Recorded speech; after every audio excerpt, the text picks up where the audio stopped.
بسم اللہ الرحمن الرحیم۔ اللہم صلی علی سیدنا و مولانا محمد افضل صلواتک بعدد معلوماتک وبارک وسلم وصلی علیہ۔ بسم اللہ الرحمن الرحیم۔ عزیز طلباء کرام، مختارات من ادب العرب سے بحمد اللہ تعالی آج ہمارا 95 نمبر سبق ہے، اور جو مضمون پچھلے دروس سے شروع ہوا تھا المدنیۃ العجمیۃ عند بعثت الرسول صلی اللہ علیہ وسلم، کہ حضور صلی اللہ علیہ وسلم کے بعثت کے وقت عجم کی شہریت، تو آج اس کا آخری حصہ آپ کے خدمت میں پیش کرنے جا رہے ہیں، تو بڑھتے ہیں اپنے سبق کی طرف۔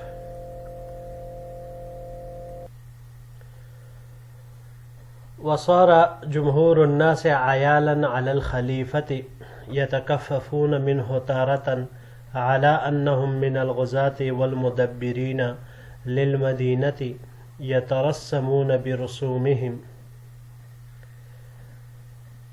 چنانچہ لوگوں کا ایک بڑا طبقہ خلیفہ کے زیر کفالت تھا، اور وہ لوگ خلیفہ کے سامنے دست سوال دراز کرتے تھے، یعنی ان سے مانگتے تھے، تو کبھی اس عنوان سے کہ وہ غازیوں میں سے اور شہر کے خیرخواہوں میں سے ہے اور ان کے طریقے اور نقش قدم پر گامزن ہے۔ ولا يكون المقصود دفع الحاجت ولكن القیام بسیرت سلفهم۔ ان کا مقصد حاجت پورا کرنا نہیں ہوتا تھا، بلکہ اپنے سلف کے سیرت اور کردار کو اختیار کرنا ہوتا تھا۔ وتارۃ علی انہم شعراء جرت عادت الملوک بصلتہم، اور کبھی اس عنوان سے کہ وہ شعراء میں سے ہے اور بادشاہوں کی عادت ہے کہ وہ ان کو صلہ دیتے ہیں۔ وتارۃ علی انہم زہاد وفقراء یقبح من الخلیفۃ الا یتفقد حالہم فیضیق بعضهم بعضا، اور کبھی اس عنوان سے کہ وہ زاہد و فقیر ہیں، اور خلیفہ کو یہ بات ناگوار تھی کہ ان زہاد کے حالات سے ناآشنا ہو اور وہ ایک دوسرے پر بوجھ بن جائے۔ وتتوقف مکاسبهم على صحبة الملوک والرفق بهم وحسن المحاورة معهم والتملق منهم۔ بادشاہوں کی صحبت، ان کے ساتھ نرمی، اچھی گفتگو، خوشامد اور چاپلوسی، اس ہی میں سے ان کے کمائی کا مدار تھی۔ وَكَانَ ذَلِكَ هُوَ الْفَنُّ الَّذِي تَتَعَمَّقُ أَفْكَارُهُمْ فِيهِ وَتَزِيعُ أَوْقَاتُهُمْ مَعَهُ، اور یہ ایک ایسا فن تھا کہ جس میں ان کی فکریں ڈوبی ہوئی تھی اور اسی میں ہی ان کا وقت ضائع ہوتا تھا۔ یتکففون، یہ باب تفاعل سے یہاں پر استعمال ہوا ہے، باب تفاعل سے ہی ہم اس کو پہلے لے لیتے ہیں۔ تو تکففن باب تفاعل سے مصدر آتا ہے مانگنے کے لیے ہاتھ پھیلانا، ہاتھ آگے بڑھانا، اس کو کہا جاتا ہے۔ اس کو اگر ہم باب نصرہ سے بھی لے سکتے ہیں، تو باب نصرہ سے اس کا مصدر کفن آتا ہے۔ کفن بہت برنا یا سوال سے رکنے کے معنی میں یہ آتا ہے۔ اگلا لفظ ہے جی یقبح، قبح یقبح قبحا۔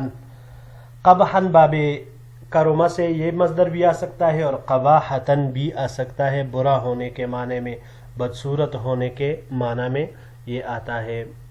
لا یتفقد، یتفقد فقدہ، باب تفاعل سے یہاں پر استعمال ہوا ہے تفقدن، گمشدہ چیز کی تلاش کرنا، اور اس کو جب باب افتعال پر لے جائے افتقادن تو اس کا معنی بھی گمشدہ آتا ہے. جیسے حضرت علی رضی اللہ تعالیٰ عنہ نے حضرت فاطمۃ الزہرا رضی اللہ تعالیٰ عنہ کے وفات پر شعر فرمایا تھا، ان افتقادی فاطمۃ بعد احمد دلیل علی اللہ یدوم خلیلہ. ان افتقادی کہ میرا کو دینا گم کر دینا، یہی معنی اس کا آتا ہے. تو باب افتعال سے بھی یہی گمشدہ چیز کی تلاش کرنا اسی معنی میں یہ آتا ہے.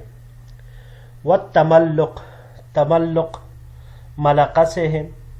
جب اس کو باب تفاعل سے لیں گے، جیسے یہاں پر یہ استعمال ہوا ہے تملقاً، تو یہ چاپلوسی کرنے کے معنی میں آتا ہے. اور اس کو جب ہم باب نصارہ سے لیں تو باب نصارہ سے لینے کی صورت میں مصدر اس کا ملقن آئے گا. ملقن یہ مٹانے کے معنی میں بھی آ سکتا ہے اور نرم کرنے کے معنی میں بھی آ سکتا ہے. اور اگر لام کے حرکت کے ساتھ ہو ملقن تو یہ باب سمعہ سے ہوگا، چاپلوسی کرنے کے معنی میں. املق یملق املاقن باب افعال سے محتاج ہونے کے معنی میں آئے گا. باب مفاعل سے ممالقتن، یہ بھی باب تفاعل کی طرح چاپلوسی کرنے میں کے معنی میں آئے گا. اور اس کے علاوہ اگر اس کو ہم باب انفعال پر لے جائیں تو باب انفعال پر لے جانے کی صورت میں مصدر اس کا انملاقن آئے گا، نرم اور چمکدار ہونے کے معنی میں یہ آئے گا. جی بڑھتے ہیں اپنے اگلے سلائیڈ کی طرف.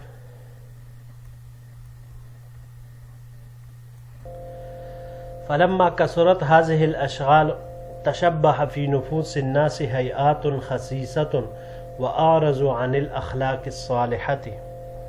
چنانچہ جب یہ اشغال اور شغلیں بڑھ گئی تو لوگوں میں بری اور خراب کیفیات ظاہر ہونے لگی اور وہ اچھے اخلاق سے اعراض کرنے لگے. وَإِن شِئْتَ أَن تَعْرِفْ حَقِيقَةَ هَذَا الْمَرَضِ فَانْظُرْ إِلَىٰ قَوْمٍ لَيْسَتْ فِيهِمُ الْخِلَافَةُ وَلَا هُمْ مُتَعَمِّقُونَ فِي لَذَائِذِ الْأَطْعِمَةِ وَالْأَلْبِسَةِ. اگر آپ چاہتے ہیں کہ اس مرض کی حقیقت سے آگاہ ہو، یعنی اس حقیقت کو پہچان لے، تو ایسی قوم کا تصور کرے سب سے پہلے جن میں خلافت نہ ہو اور نہ ہی وہ لوگ کھانے پینے کی لذتوں میں مستغرق ہو اور نہ ہی لباس میں. تجد کل واحد منہم بیدہ امرہ ولیس علیہ من الضرائب الثقیلۃ ما یثقل ظہرہ. تو اس میں آپ ہر ایک آدمی کو خود کفیل پائیں گے اور نہ ہی اس پر باری خراج یا ٹیکسز وغیرہ وہ ہوں گی اتنی باری کہ جو ان کے پیٹ کو جھکا دے. فہم یستطیعون التفرغ لامر الدین والملت، تو وہ لوگ دین اور ملت کے لیے، امت کے لیے فرصت پا سکتے ہیں. ثم تصور حالہم لو کان فیہم الخلافہ وملأہا وسخروا الرعیۃ وتسلطوا علیہم. پھر آپ اس قوم کا تصور کریں کہ جس میں خلافت ہو اور اس کا نگران اور سربراہ ہو، جس نے لوگوں اور رعایا کو مسخر کر رکھا ہو اور لوگوں پر مسلط ہو گیا ہو. تو اب ظاہر سی بات ہے جب دونوں قوموں کے درمیان بندہ موازنہ کرے گا تو اس مرض کی حقیقت وہ واضح ہو ہی جائے گی. بڑھتے ہیں اپنے اگلے سلائیڈ کی طرف آخری. فلما عظمت هذه المصیبہ واشتد هذا المرض سخط عليهم الله والملائكة المقربون وكان رضاه تعالى في معالجة هذا المرض بقطع مادته. چنانچہ جب یہ مصیبت بڑی ہو گئی اور یہ مرض شدت اختیار کر گیا تو اللہ رب العزت اور اس کے مقرب فرشتے ان لوگوں سے ناراض ہو گئے، اور اللہ تعالی کی رضا اس بات میں ہوئی کہ وہ اس مرض کا علاج کرے اس کے مادے کو ختم کر کے، یعنی اس مادے کو ختم کر کے ہی اس مرض کا علاج کیا جا سکے۔ تو کیا کیا اللہ جل شانہ نے؟ فبعث نبیا امیا صلی اللہ علیہ وسلم لم یخالط العجم والروم ولم یترسم برسومہم۔ چنانچہ اللہ جل شانہ نے ایک نبی امی حضرت محمد صلی اللہ علیہ وسلم کو مبعوث فرمایا، جن کی عجم اور روم کے لوگوں سے نہ کوئی مخالطت تھی اور نہ ہی ان کے رسوم وغیرہ سے آپ صلی اللہ علیہ وسلم آراستہ تھے۔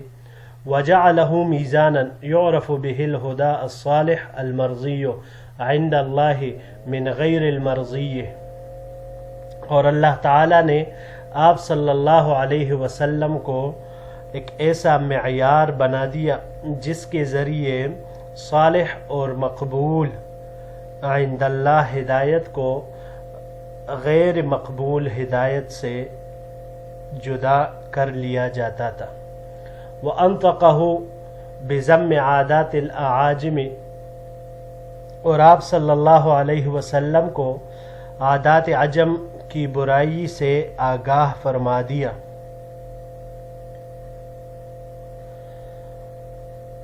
وَقَبَّحَ الْإِسْتِغْرَاقَ فِي الْحَيَاةِ الدُّنْيَا وَالْإِطْمِئْنَانِ بِهَا، اور دنیاوی زندگی میں انہماک اور اس کے ساتھ اطمینان کو ناپسند فرما دیا۔ وَنَفَسَ فِي قَلْبِهِ أَن يُحَرِّمَ عَلَيْهِمْ رُؤُوسَ مَا اعْتَادَهُ الْأَعَاجِمُ وَتَبَاهَوْا بِهَا كَلُبْسِ الْحَرِيرِ وَالْقَصِيِّ وَالْأَرْجُوانِ وَاستعمال أواني الذهب والفضة وحلي الذهب غير المقطع وثياب المصنوعة فيها الصور وتزويق البيوت وغير ذلك۔ آپ صلی اللہ علیہ وسلم کے دل میں اللہ جل شانہ نے یہ القاء فرما دیا کہ ان لوگوں پر ایسی برائیوں کی جڑیں جیسے ریشم کا استعمال، ریشمی لباس، کپڑوں کا پہننا، سونے اور چاندی کے برتن کا استعمال، یا غیر ڈلے ہوئے سونے کے زیورات، اور ایسے کپڑے بنے ہوئے جس پر صورتیں ہوں، یہ تصویریں وغیرہ ہوں، اور اسی طرح گھروں کے نقش و نگار، یہ آپ صلی اللہ علیہ وسلم اللہ تعالیٰ نے ان کے دل میں ڈال دیا تو یہ چیزیں حرام کر دی، یعنی جن کو اعاجم نے اختیار کیا تھا، اور اس کے ساتھ وہ تباہ و بہا، اور اس کے ساتھ وہ فخر کیا تھا انہوں نے۔ وقضا بزوال دولتہم بدولتہ ورئاستہم برئاستہ، اور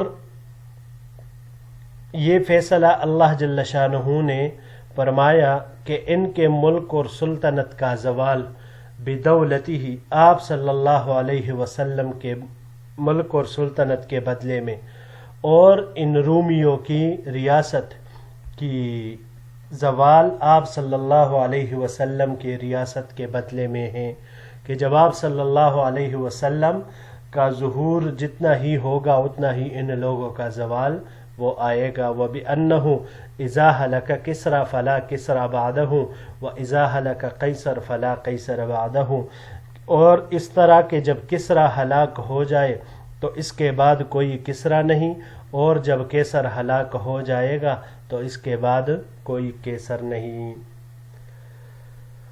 دو لفظ ہے جی یہاں پر، پہلا نفثہ باب ضربہ سے اور نصر سے، نفسن یا نفسانن، نفسانن فا کے حرکت کے ساتھ القاء کرنے کے معنی میں آتا ہے، اور باب مفاعلہ سے بس اس کا دوسرا استعمال وہ آتا ہے منافستن، منافستن چھپ کے بات کرنے کے معنی میں آتا ہے۔ اس کے علاوہ تزویق، یہ اگلا لفظ ہے۔ تزویق یہ بس یہاں پر باب تفعیل سے ہی استعمال ہوا ہے. ذوق یذوق تذویقا، نقش و نگار کرنے کے معنی میں، آراستہ کرنے کے معنی میں یہ آتا ہے. جی تو عزیز طلباء کرام، بحمد اللہ تعالی ہمارا یہ مضمون بھی اپنے اختتام کو پہنچا. انشاءاللہ العزیز اگر زندگی رہی تو اگلا جو مضمون آ رہا ہے اہل الطبقۃ العلیٰ من الامہ، تو اس کے ساتھ پھر اگلے درس میں آپ کی خدمت میں حاضر ہوں گے.